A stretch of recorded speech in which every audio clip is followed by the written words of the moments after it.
Bismillah,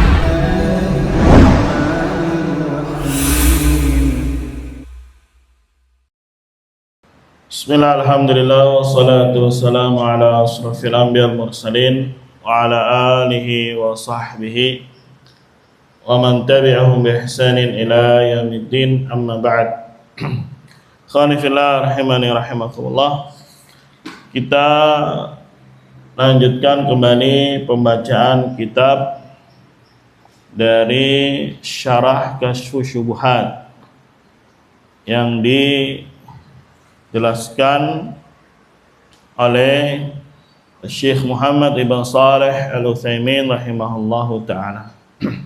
Terakhir pembahasan kita bahwasanya setiap orang yang mendakwahkan tauhid, memegang tongkat estafet dakwahnya para anbiya, pasti memiliki musuh. Ya, dan musuhnya kebanyakan dari orang-orang yang memang menisbatkan diri kepada ilmu. Tapi jangan khawatir, ya, jundullah di sini kata Syekh, ya, humul ghalibun. Mereka lah yang akan menang, mereka lah yang akan jaya bil hujjah wal lisan. Dengan hujjahnya, ya, dengan dalil, dengan penjelasan, ya, mafhum. Sebagaimana ya mereka juga menang ketika melawan musuh-musuh Islam dengan pedang-pedang mereka. Nah, sekarang kita lanjutkan yang punya buku halaman 96. Yang tidak ada bukunya sudah di-share materinya di grup. Ya, fadhal dibaca nanti. Bismillah. Wa innama al-khawfu 'ala al-muwahhidi alladhi yasluku at-tariqa wa laysa ma'ahu silahu. Wa qad manna Allah ta'ala 'alaina bi kitabihi alladhi ja'alahu tibyanan li kulli shay'in wa hudan wa rahmatan wa bushra lil muslimin. Yang menjadi kekhawatiran atas orang bertauhid adalah bila ia menempuh jalan tanpa membawa senjata. Allah telah memberikan karunia kepada kita dengan kitabnya yang dijadikan olehnya sebagai petunjuk serta rahmat dan kabar gembira bagi orang-orang yang berserah diri. Nah, memang betul, ya, janji Allah terhadap ahli tauhid akan diberikan kemenangan. Hanya saja, ya, menjadi sebuah kekhawatiran ketika ahli tauhid ini tidak memiliki bekal, tidak memiliki bayan, tidak memiliki senjata untuk menghadapi musuhnya. Bukan berarti kita, ya, petantang petenteng pengen cari apa? Musuh, tidak. Minimal untuk diri kita sendiri.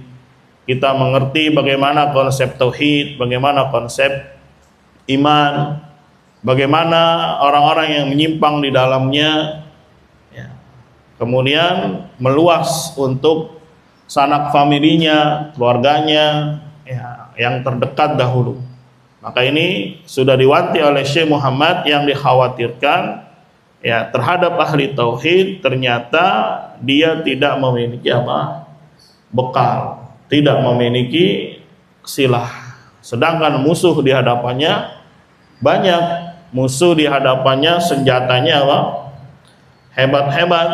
Dia menguasai media, dia menguasai massa, ya, dia membuat framing begini dan begitu. Maka sudah selayaknya seorang minimal untuk dirinya membentengi dengan silah. Dan alhamdulillah Allah telah memberikan silah tersebut berupa Al-Quran sebagai tibyanan likulli syai'. Lanjut, maksudnya? Maksudnya, yang dikhawatirkan dalam menghadapi musuh-musuh para nabi ialah bila mana orang bertauhid itu menempuh perjalanan dakwah atau perjuangan tanpa membawa senjata, karena ia tidak memiliki ilmu untuk mempersenjatai dirinya, sehingga dikhawatirkan jika ia di depan oleh salah seorang dari orang-orang musyrik itu, hujahnya sirna, lantas ia menjadi binasa. Oleh karena itu, setiap orang yang beriman haruslah memiliki ilmu yang dapat ia gunakan untuk menolak syubhat serta membuka musuh. Sebab orang yang berdebat itu memerlukan dua hal. Pertama, memastikan adanya dalil atas pendapatnya, dan kedua, menggugurkan dalil lawannya. Nah, ya ini yang tadi sama dijelaskan kembali oleh Syekh Muhammad bin Shalih Al-Utsaimin rahimahullah. Sudah selayaknya orang yang berjalan di medan dakwah di atas agamanya para anbiya, ya akan memiliki musuh, dan sudah selayaknya dia mempersenjatai diri dengan apa? Ilmu. Terlebih ilmu ini adalah sifatnya wajib aini, mengerti tentang kaidah-kaidah atau konsep umum tentang tauhid. Karena khawatir, ya sekali lagi bukan ingin mencari musuh, bisa jadi nanti di satu hari, di satu masa dia didatangi atau dia didebat. Ketika datang musuh ini ternyata dia tidak memiliki apa? Hujjah. Pahami saja secara pelan-pelan konsep tauhid itu apa, konsep iman itu apa. Ya, kita bawa kembali ke akarnya. Misalkan ada yang memberikan syubhat bahwasanya orang yang melakukan syirik besar itu tidak kufur atau tidak boleh dinamai sebagai apa? Musyrik. Maka dia harus sudah memang belajar, dan ini fardu ain untuk setiap orang yang memiliki apa? Iman atau menisbatkan diri kepada Islam. Pahami rukun dari la ilaha illallah itu apa? Nafi dan apa? Isbat. Berarti kalau nafi yang jelek harus dia dibuang. Ada isbat berarti yang bagus dia dimasukkan. Gak bisa dia berkumpul dua ini. Ya, misalkan ibadah juga kepada Allah Subhanahu wa taala tapi dicampur dengan apa? Ya, noda-noda kesyirikan. Maka akan hancur apa yang indah tadi dari beribadah kepada Allah Subhanahu wa taala. Terus kaji lagi, belajar lagi bagaimana sejarah dahulu Nabi Muhammad SAW menghadapi orang-orang musyrik. Ya, ternyata mereka juga beribadah juga kepada siapa? Kepada Allah Subhanahu wa taala. Begitu juga konsep iman apa saja pembentuknya. Ya, baik dari ucapan, dari perbuatan, dan dari apa? I'tiqad. Dan apa saja yang menjadi standar dasar. Ya, kita tidak muluk-muluk untuk menjadi ahli ihsan, itu bagus walaupun berat. Tapi paling tidak dia tahu kadar minimal seorang dikatakan muslim. Ya, kadar minimal seorang dikatakan apa? Muslim. Dan ini harus dia hadirkan sebagaimana bergabungnya konsep iman dengan tauhid. Ya, bukan hanya menghadirkan yang baik dari ucapan, tapi hati-hati dari pembatalnya berupa ucapan. Bukan hanya menghadirkan yang baik dari perbuatan, tapi juga dia hati-hati jangan sampai memasukkan yang jelek, yang buruk, yang merusak dari perbuatan. Ya, ini pahami konsep dasarnya. Ya, kalau misalkan kita ada musuh di hadapan kita, mendebat dan seterusnya. Terlebih lagi, ya mungkin kita kurang tahu dalilnya, paling tidak bermain secara fitrah dulu, secara hukum apa? Asal. Terlebih musuhnya, misalkan orang yang terpapar irja, ya banyak para ulama menegaskan jangan dulu dikasih dalil, karena memang akalnya sudah rusak. Ya, maka ya ajak mereka untuk mencerna masail. Kalau mau alhamdulillah, kalau enggak ya sudah tinggalkan. Tapi minimal sekali lagi kita punya senjata, kita punya silah, kita punya ya penjelasan yang utuh terhadap sebuah konsep tauhid dan konsep apa? Keimanan. Dan di sini kata Syekh memberikan wejangan ketika berdebat, maka dia harus punya dua ilmu. Yang pertama memastikan adanya dalil atas pendapatnya, dan yang kedua bagaimana cara menggugurkan dalil dari lawannya. Ini konsep dasar atau konsep umum ketika dia hendak berdebat atau ingin menjelaskan kepada orang. Lanjut, tidak ada jalan. Tidak ada jalan menuju ke sana kecuali dengan memahami kebenaran yang dipeganginya serta mengetahui kebatilan yang ada pada musuhnya sehingga ia dapat menggugurkan hujah musuhnya. Nah, jadi kalau kita perhatikan juga ya wejangan ini dari Syekh ya sama sebetulnya dengan konsep la ilaha illallah, ada nafinya, ada apa? Isbat. Berarti kita harus ngerti yang bagus itu apa, berarti isbat. Kemudian yang jeleknya itu apa, kemudian bisa kita singkirkan. Jadi dua konsep ini sama halnya dengan konsep nafi dan apa? Isbat. Ya konsepnya memang mudah, tapi prakteknya apa? Tidak semudah membalikkan apa? Tangan. Perlu kajian lagi, perlu menambah ilmu lagi, perlu tambah pembahasan lagi. Dan gak mungkin dia sekali ketemu musuh langsung ibaratnya hebat gitu kayak orang tanding silat. Ya, ada training dulu mungkin ya sesama ikhwah gimana bahas. Ya, dia ngasih subat begini, nanti balasannya gimana. Ya minimal ada training dulu di antara siapa? Ikhwah. Ya, ketika ketemu musuh juga mungkin gak langsung dia menguasai lapangan, tidak. Bisa jadi di pertemuan pertama, besok lagi ada yang begitu, datang lagi yang kedua, yang ketiga, sehingga dia memiliki malakah. Malakah itu kemampuan, ya keahlian. Yang nggak mungkin sekali ketemu langsung jadi apa? Jawara gitu. Ya harus ada apa? Proses panjang memang.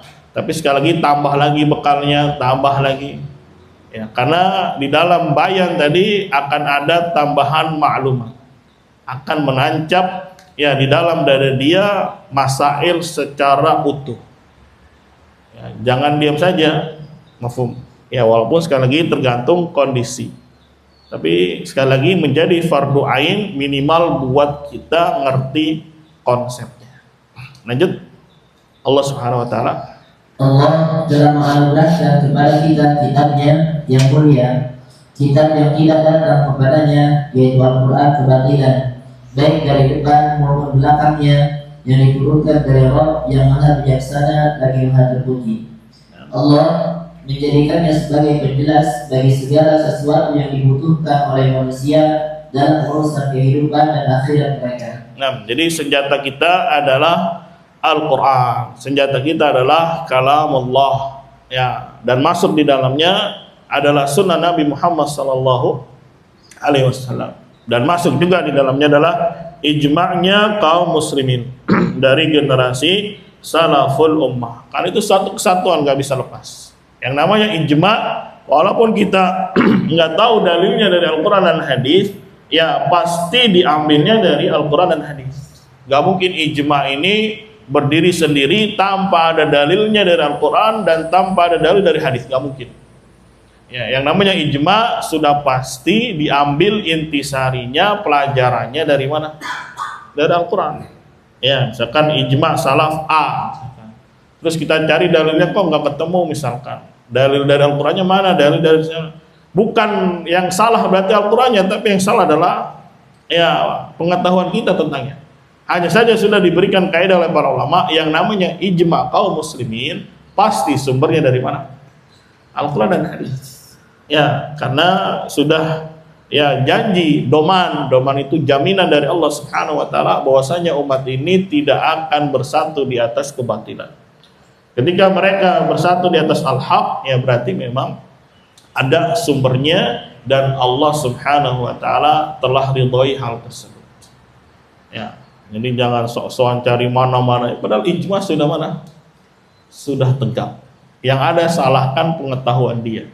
Bukan malah ya mencari-cari pertanyaan-pertanyaan yang sifatnya malah meruntuhkan sebuah dalil. Dan alhamdulillah inilah senjata kita, Al-Quran, hadis, ijma, begitu juga kalam para ulama ar-rabbani. Lanjut selanjutnya. Selanjutnya, penjelasan Al-Quran terhadap sesuatu itu terbagi menjadi dua bagian. Nah. Pertama, menjelaskan sesuatu dengan menunjuk langsung. Misalnya yang terdapat dalam firman Allah, "Hurrimat 'alaikumul maitatu wad-damu wa lahmul khinzir." Diharamkan bagimu memakan bangkai, darah, daging babi. Ya. Jadi ini juga beliau menambahkan lagi faedah di dalam Al-Qur'an. Ya, ketika Allah Subhanahu wa taala menjelaskan sesuatu, bisa yang pertama caranya langsung ditakyin. Ta'yin itu langsung ditunjuk zatnya.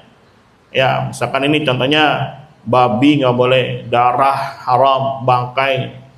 Nah, ini langsung bentuknya apa? Mentakyin atau langsung memberikan spesifik barang atau ya sesuatu tertentu. Ya, contohnya ini surat Al-Maidah ayat ke-3.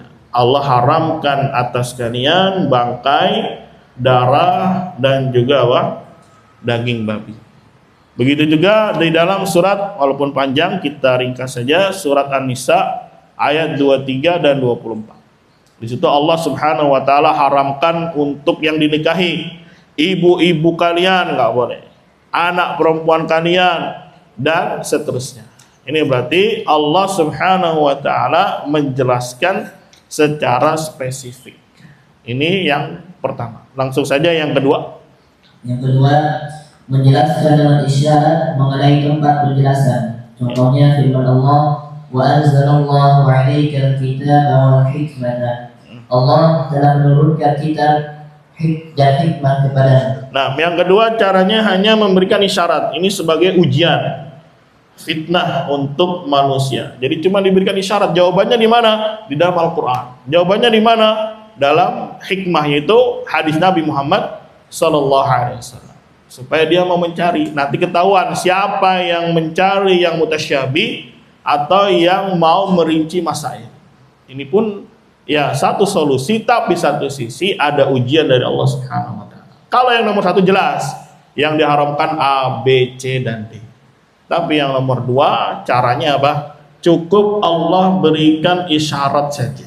Di mana tempat mencarinya? Di mana tempat penjelasannya? Di mana? Di Al-Qur'an. Di mana lagi? Di dalam hadis Nabi Muhammad SAW. Hadis itulah nanti ujiannya. Apakah dia mau mencari secara detail, secara rinci, atau hanya mengambil satu ayat saja, kemudian ya digunakan seakan-akan itulah maksudnya. Sedangkan yang lain dia dibuang. Itu banyak contohnya, seperti orang-orang Khawarij hanya mengambil ayat-ayat ancaman. Sedangkan orang-orang Murji'ah hanya mengambil ayat-ayat apa? Rahmat, ya, dan seterusnya. Jadi ini langkah atau cara kedua ketika kita ingin mencari solusi, adanya di mana? Ya, Allah langsung atau Allah hanya memberikan isyarat sebagai apa? Ujian, sebagai ujian. Lanjut ayat berikutnya. Fas'alu ahla dzikri in kuntum la ta'lamun. Maka bertanyalah kepada orang berilmu jika kamu tidak mengetahui. Nah, ini juga bentuk isyarat. Tempatnya di mana kalau kita ingin mencari penjelasan? Tanya para ahli zikir, itu ulama, jika kalian tidak mengetahuinya. Ya, ini juga ujian. Ya, mau nggak dia mengambil secara utuh kalimatnya atau kalamnya para ulama, bukan hanya mengambil secara apa? Parsial. Jadi banyak ketika kita hadapi, ya dia hanya menghadirkan kalam ulama yang sifatnya apa? Parsial. Tuh lihat tuh, katanya Syekh Fauzan tidak mengkafirkan orang yang melakukan syirik apa? Syirik besar. Harus dikembalikan kepada para ulama. Padahal konteks kalimat di situ sedang membahas mahkamah syariah. Itu bab hukuman, bukan bab apa? Penamaan. Ya, giliran dikasih yang ini, ya ada saja alasannya mutar dan mutar. Padahal kalimat yang lainnya yang menjelaskan kafirnya orang yang melakukan syirik besar itu begitu banyak. Ya, maka sekali lagi ini juga ujian. Ketika Allah jelaskan tempat kembalinya di mana kepada ahlu zikir, ya mau nggak dia membahas atau mengkaji, mengumpulkan kalamnya siapa? Para ulama. Di Aridul Jahal juga kita bahas kemarin. Ya, dia mengatakan bahwasanya tidak ada di dalam agama ini usul dan furu. Ngambil kalamnya siapa? Syekhul Islam Ibn Taimiyah rahimahullah. Ya, ketika itu Syekhul Islam sedang membantah siapa? Ya, ahlul kalam atau yang lainnya ketika mereka membuat usul dan furu semau mereka. Ya, sehingga Syekhul Islam membahas itu atau membantah itu. Ya, tidak ada usul dan furu, maksudnya sesuai dengan apa yang mereka buat. Bukan yang ada di sisi siapa? Ahlus sunnah. Akhirnya itu saja yang dipakai. Nah, ini namanya mukabirah, congkak, ya, keras kepala. Padahal ya jelas kalamnya para ulama banyak yang menjelaskan, ada perkara yang usul yang gamblang yang jelas, dan ada perkara yang sifatnya apa? Furu yang turunan, begitu. Lanjut lagi, wa ma arsalna وما أرسلنا قبلك إلا رجالا نوحي إليهم فاسألوا أهل الذكر إن كنتم لا تعلمون. Kami tidak mengutus rasul-rasul sebelum engkau Muhammad, melainkan beberapa orang laki-laki yang kami beri wahyu kepada mereka. Tanyakanlah kepada orang yang berilmu jika kamu tidak mengetahui. Nah, ini semakna dengan surat An-Nahl di atas, ya, surat Anbiya ayat ke-7. Intinya kata Allah, tidaklah kami mengutus sebelummu kecuali rijalan, rijal seseorang, ya. Berarti menunjukkan para anbiya ini adalah rijal. Kami wahyukan kepada mereka.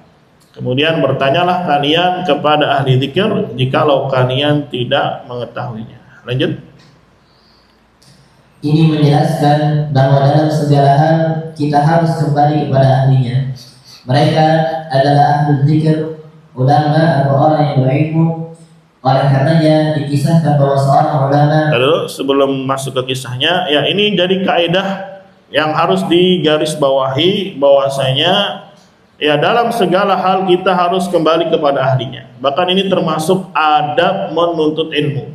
Disebutkan juga oleh Syekh Shalih Al-Utsaimin rahimahullah dalam kitabnya Khulasah Ta'dzimul Ilm, ya di simpul yang keberapa itu disebutkan termasuk adab menuntut ilmu adalah mengembalikan kepada ulama-ulama yang kompeten di bidangnya, ya, ulama-ulama yang memang ma'ruf di dalam menjelaskan hal tersebut, ya. Contohnya aja dalam dunia kedokteran, kita misalkan ada keluarga sakit jantung, ya kita bawa kemana? Spesialis mana? Jantung. Masa spesialis hati, ya beda. Orang misalkan kayak ada gangguan kejiwaan, maka dibawa kemana? Psikiater. Masa dibawa ke mantri? Ya ini fitrah. Ini apa? Ya sebuah fitrah yang Allah Subhanahu wa Ta'ala tanamkan. Orang mau benerin mobilnya, servis mobilnya, ya tentu dia akan bawa kemana? Bengkel mobil. Masa bawa kemana? Bengkel sepeda? Ya nggak cocok, nanti kuncinya beda, ya nggak akan ketemu begitu, ya walaupun memang spesialis mahal, tapi hasilnya insya Allah bagus, ya ada perjuangan memang. Begitu juga dalam hal akidah, banyak ulama-ulama yang kompeten di bidangnya, yang mereka memang berkecimpung di dalamnya, yang menjaga kemurnian apa? Akidah. Ya, kalimat-kalimat atau bukunya Syekh bin Baz banyak tersebar. Ya, dan ulama-ulama lainnya, ya coba dikaji, coba dibuka. Bagaimana mereka menjelaskan konsep iman? Bagaimana mereka menjelaskan orang-orang yang menyimpang di dalam memahami apa? Konsep iman. Berani nggak baca? Ya, atau malah mengambil ya dari kalam yang lain yang memang orang-orang baru muncul belakangan, yang dianggap sebagai gacok lah bahasa kasarnya. Ya, kenapa tidak mau kembali kepada ulama-ulama yang lebih kompeten di bidangnya dan diakui di dunia? Bahwasanya Syekh Fulan, misalkan Syekh Fauzan hafizahullah, ya bukan hanya ulama yang diakui oleh sekelompok komunitas, tidak, bahkan diakui oleh apa? Dunia, diakui oleh dunia. Lanjut, contohnya di sini, oleh karenanya dikisahkan bahwa seorang ulama didatangi oleh salah seorang Nasrani yang hendak mencari-cari kekurangan Al-Quran. Ketika itu keduanya sedang berada di warung makan. Orang Nasrani itu bertanya, di mana letak penjelasan Al-Quran tentang bagaimana makanan ini dibuat? Nah, Jadi pengen nanya dia, ya katanya di dalam Al-Quran ada tibyanan likulli syai. Ya, pengennya mencari kekurangan Al-Quran. Ya, dia pengen tanya di warung makan mungkin ada apa? Rendang. Ya. Ada apa lagi? Soto. Ya, dia pengen nanya ke ulama ini, ada nggak di dalam Al-Quran cara bikin apa? Rendang. Padahal kalimatnya tibyanan likulli syai. Lanjut, ulama ini segera memanggil. Ulama itu segera memanggil pemilik warung makan tersebut seraya berkata, mohon jelaskan kepada kami bagaimana makanan ini dibuat. Pemilik warung itu pun memberikan penjelasan, lalu ulama itu berkata, seperti itulah Al-Quran menjelaskan. Si Nasrani itu heran dan bertanya, bagaimana bisa demikian? Ulama itu menjawab, sungguh Allah berfirman, maka bertanyalah kepada orang berilmu jika kamu tidak mengetahui. Iya, jadi ibaratnya ulama ini panggil pemilik warung, pemilik restoran, kokinya, ya, tanya bagaimana cara membuat makanan ini. Ya, dia heran kok bisa, ya sudah pakai dalil umum, fas'alu ahla dzikri in kuntum la ta'lamu. Tapi sekali lagi ini juga ujian, pengen gak dia mengambil secara utuh atau hanya mengambil yang sifatnya apa? Parsial yang mutasyabih. Ya, gini aja konsepnya gampangnya. Di dalam Al-Quran saja ada yang muhkam, ada yang apa? Mutasyabih.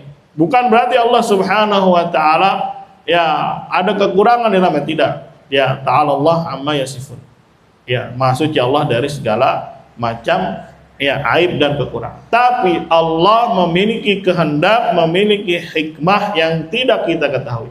Itu ujian. Allah berucap, Allah Subhanahu wa taala turunkan Al-Quran, ada yang muhkam, ada yang apa?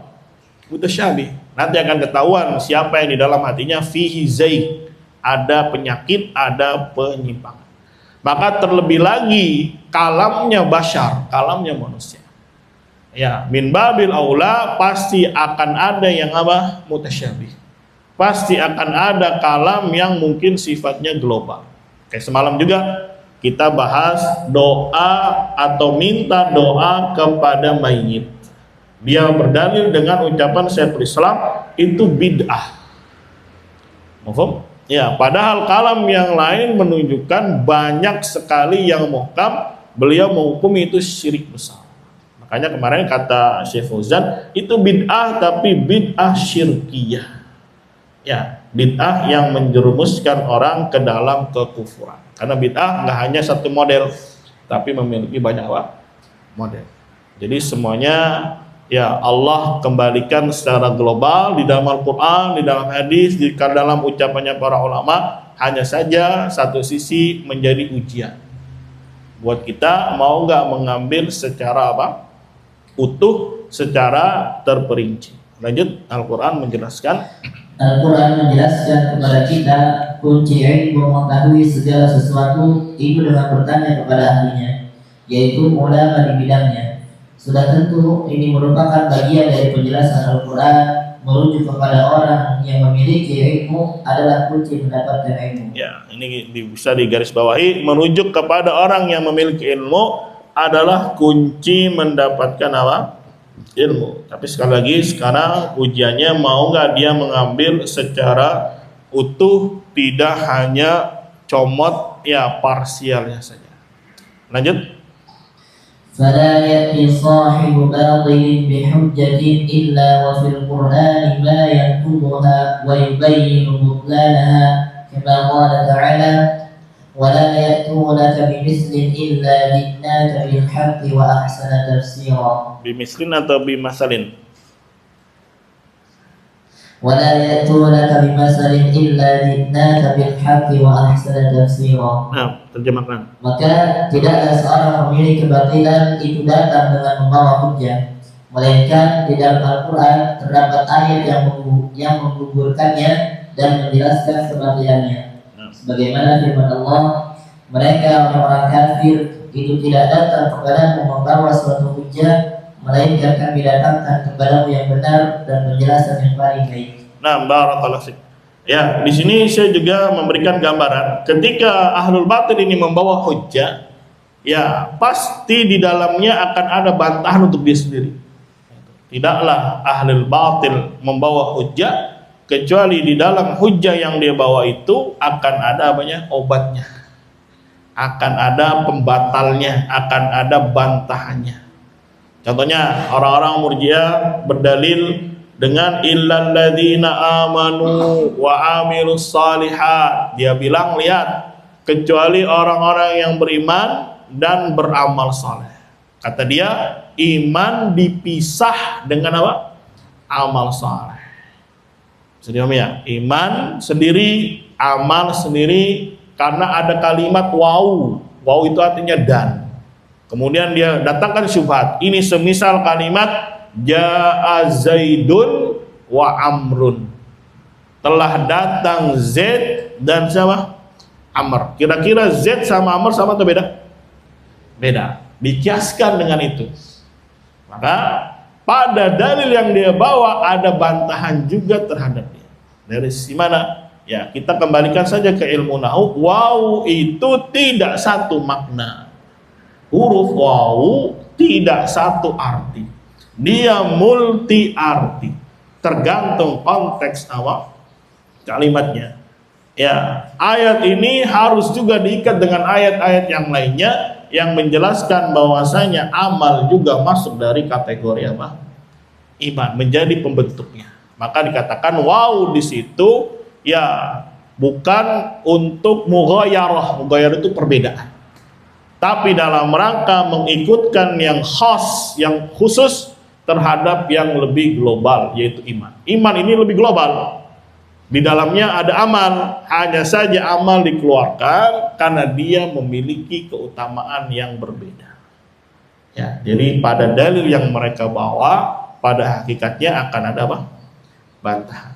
Contoh juga mereka selalu berdalil, wa ma kunna mu'adzibina hatta nab'atsa rasula.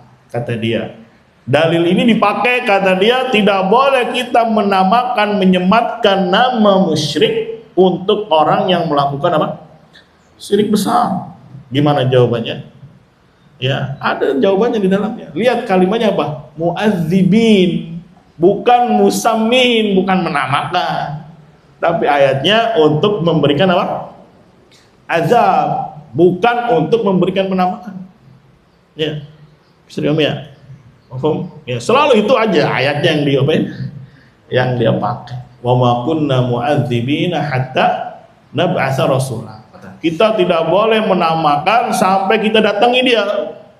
Ketok pintu, door to door. Ya, padahal ayatnya menegaskan kami tidak akan mengazab. Berarti babnya sudah ketangkep dia. Tidak boleh langsung diazab. Tapi dia didatangkan dulu, dikasih dalil dulu, diinterogasi. Ketika memang betul-betul ini orang kufur sampai ke batin, ya dapatlah dia azab. Begitu. Apalagi contohnya, ya selalu berdalil dengan kisah orang yang berpesan kepada siapa? Anak-anaknya untuk membakar dirinya, kemudian abunya disebar ke laut atau ke inilah. Ya, karena apa dia? Ya, takut nanti bertemu dengan Allah Subhanahu wa taala.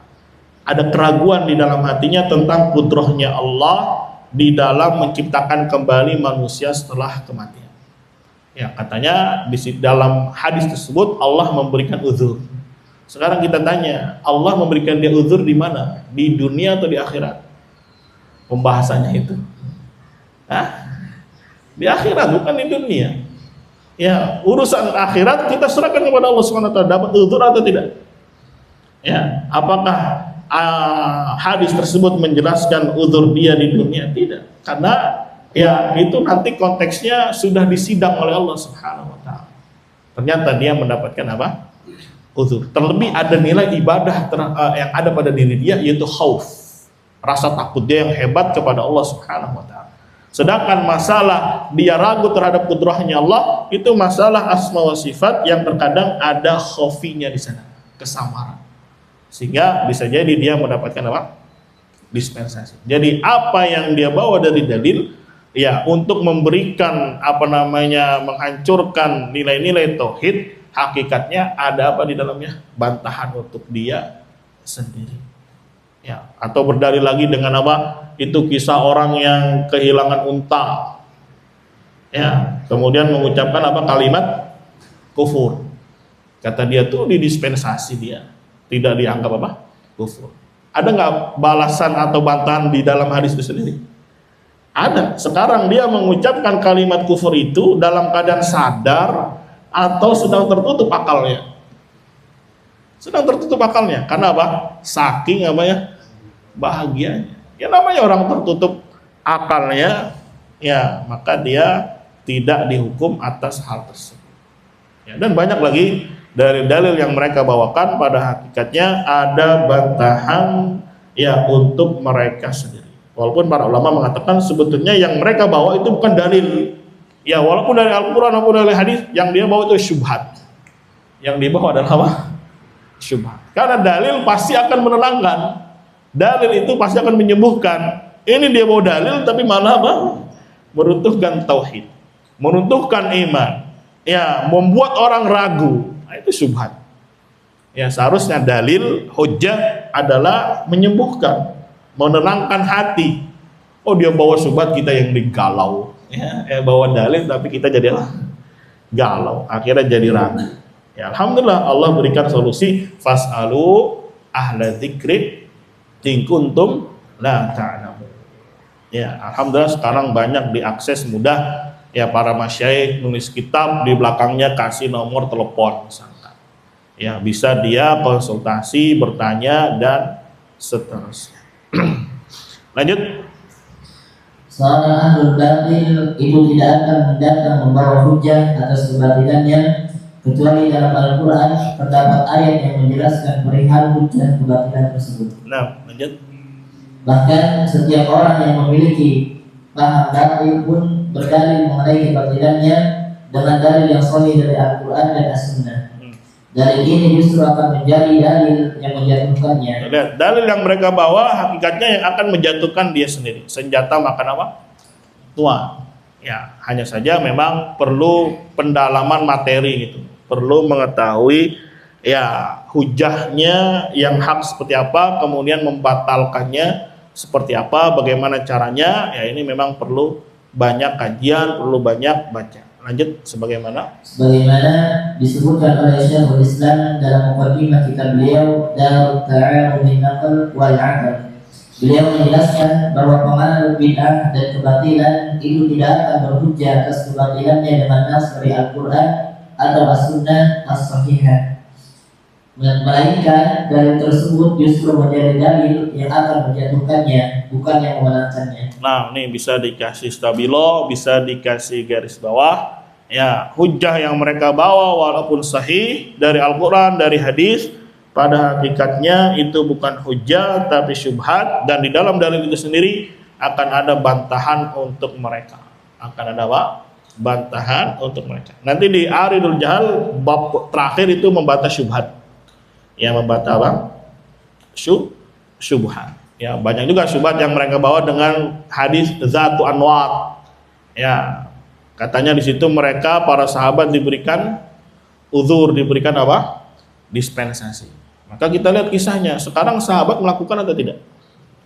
Tidak, belum, dia belum melakukan. Hanya meminta. Maka para ulama mengatakan jatuhnya syirik kecil. Ya, karena ucapan dia mengantarkan kepada syirik besar. Makanya disebut ya mereka hanya terjatuh dalam apa? Syirik kecil. Dan andai kata mereka melakukannya walaupun baru masuk Islam, dalam masalah tauhid tidak ada dispensasi. Mereka akan jatuh ke dalam syirik apa? Syirik besar. Sebagaimana yang kemarin kita bahas di kitab tauhid dari kalamnya Syekh Saleh Al-Syekh.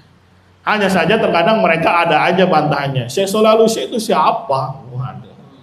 Ya emang ente siapa juga? Ya dari dulu di framingnya, masa Syekh cukur jenggot kata dia.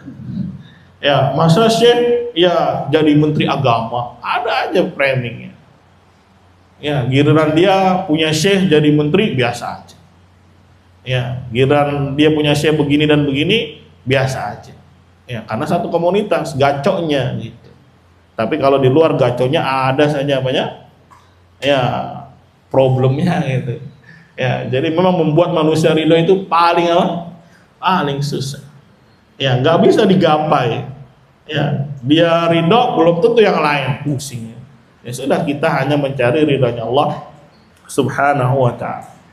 Walaupun ya harus dijauhkan manusia, walaupun manusia harus pergi, tapi insya Allah ta'ala Allah yang akan berikan keberkahan, Allah yang akan berikan kemenangan lambat laun. Bersabar saja ya, karena dakwah itu bukan satu yang instan.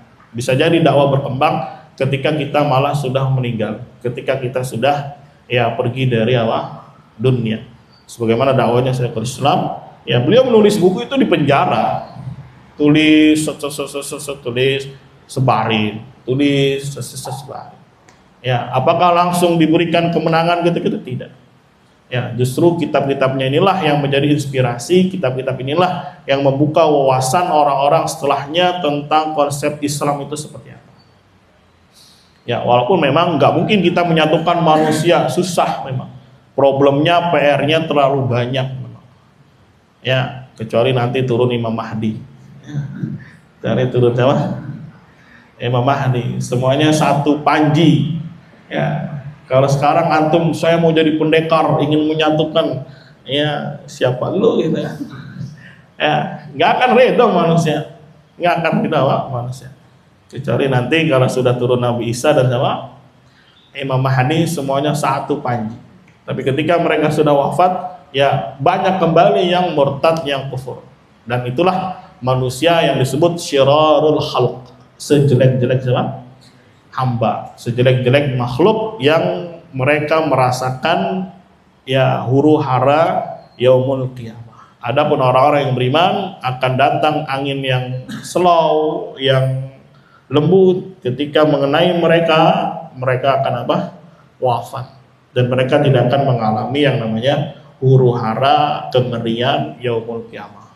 Ya, hancur, bertabrakan, gunung-gunung apa berhamburan. Itu hanya dirasakan oleh siapa? Syirarul khalqi. Nasallallahu ya.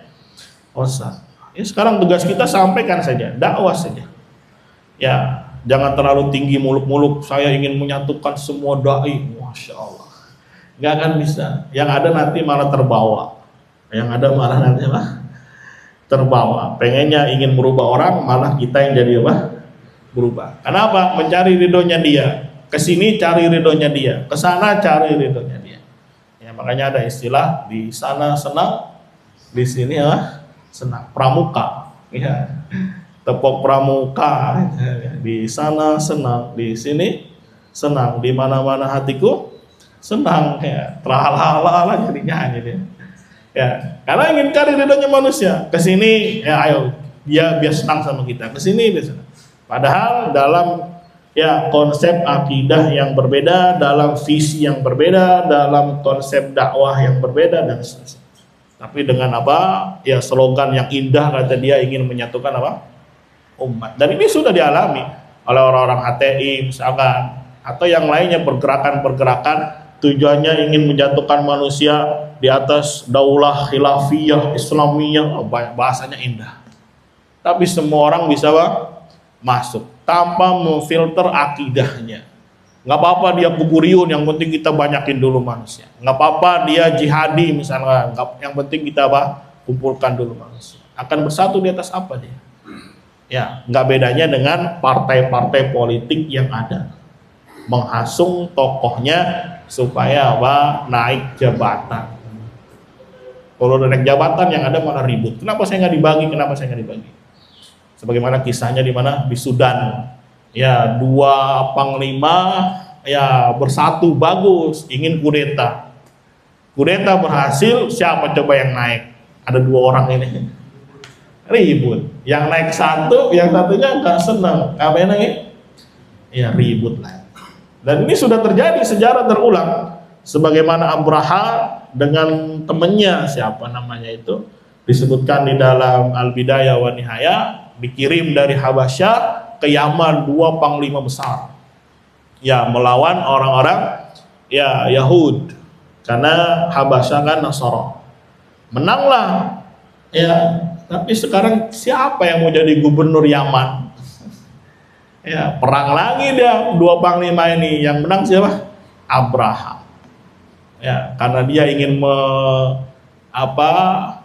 menunjukkan kekuasaan dia di situ, akhirnya bikinlah sesuatu yang menjadi tanda prasasti. Bikinlah gereja terbesar di sana. Ya, akhirnya meluas ingin menandingi Ka'bah. Supaya orang-orang beralih ke gereja yang dibuat oleh Abraha, mau nggak mau harus menghancurkan apa? Ka'bah. Ya, datang ingin menghancurkan Ka'bah, tapi Allah balas makar mereka. Ya, akhirnya gerejanya pun dihancurkan. Sekarang masih ada gerejanya di Son'a. Cuma ininya aja beberapa tembok pondasi. Sama orang Yaman dibuat buang sampah di sana. Ya, dihinakan oleh Allah Subhanahu wa taala sampai hari ini. Ya, bangunannya siapa? Abraha. Nanti main kita ke Son'a. Ya, kata Imam Ahmad, ya la budda min Son'a wa in talal safar.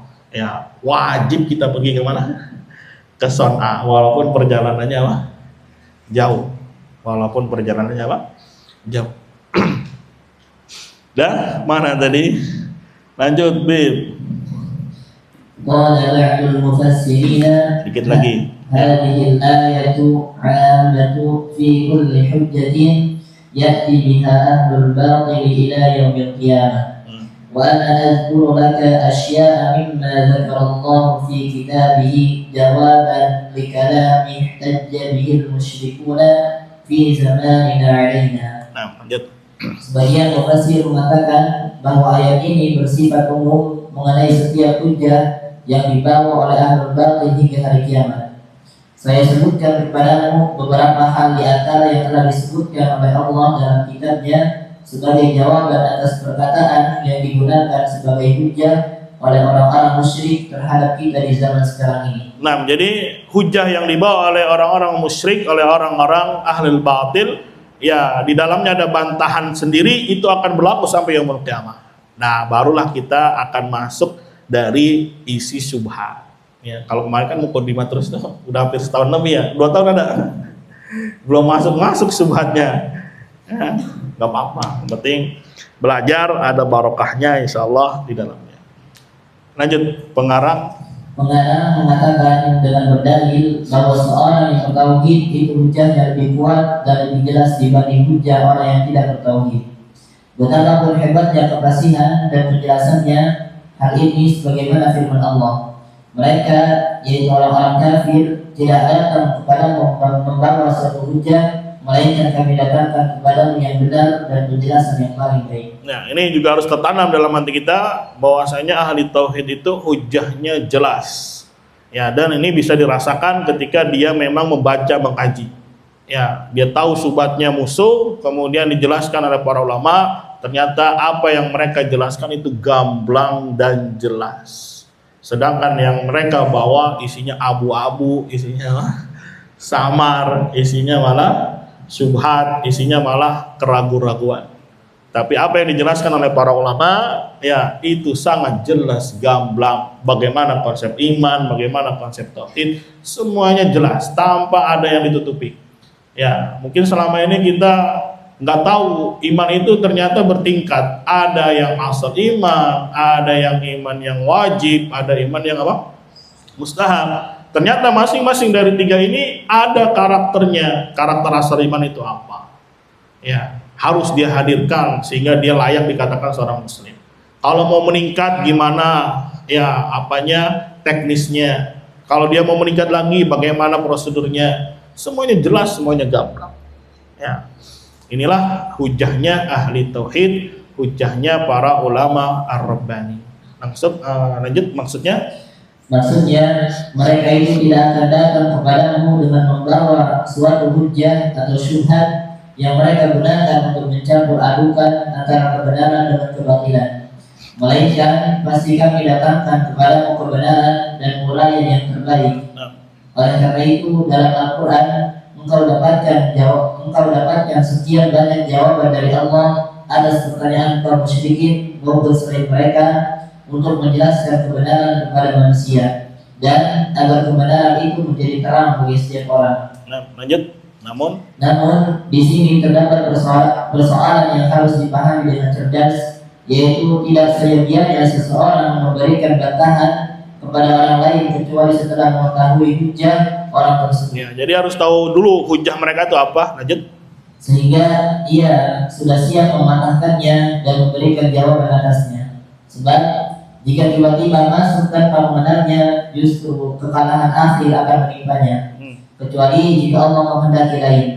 Sebagaimana pula hendaklah seseorang itu tidak masuk ke medan perang melawan musuh kecuali dengan membawa senjata dan sikap heroisme. Ya, masya Allah, terjemahannya heroisme. Jadi pejuang. Ya. Jadi kalau memang nggak punya dalil ya nanti aja dulu belajar dulu. Tapi tetap harus ada ibaratnya simulasi lah. Pelan-pelan dia dakwain. Ya kalau ada yang mungkin mengkritik antum atau memberi syubhat, ya udah harus punya siap-siap jawabannya seperti apa. Perlu dilatih memang. Perlu apa? Dilatih supaya sekali lagi memiliki malakah kemampuan. Lanjut selanjutnya. Selanjutnya, pengarang mengatakan bahwa dalam kitabnya ini beliau akan menyebutkan setiap hujah yang dibawa oleh orang-orang musyrik untuk membantah beliau. Lantas, beliau akan menyingkap berbagai syubhat ini. Sebab yang dikatakan sebagai hujah kaum musyrik itu sebenarnya bukanlah hujah, tetapi hanya tindakan membuat syubhat dan kerancuan. Nah, jadi beliau akan menyebutkan syubhatnya orang-orang musyrik yang mereka bawa dalil, dan dalil itu sendiri yang dipakai oleh Syekh Muhammad untuk bantah mereka. Ya, insyaallah taala pada kesempatan yang akan datang kita baca syubhatnya dan jawabannya. Nah, jadi hampir setengah kitab ini isinya apa? Muqaddimah. Tapi dalam muqaddimah ini sebetulnya ada jawaban. Ya. Di dalam muqaddimah ini sudah ada apanya? Jawaban. Wallahu a'lam bishawab. Semoga bisa dipahami. Kita lanjutkan pada pertemuan yang akan datang insyaallah taala. Ada pertanyaan? Silakan. Ini apa nih? Kopi. Bismillah.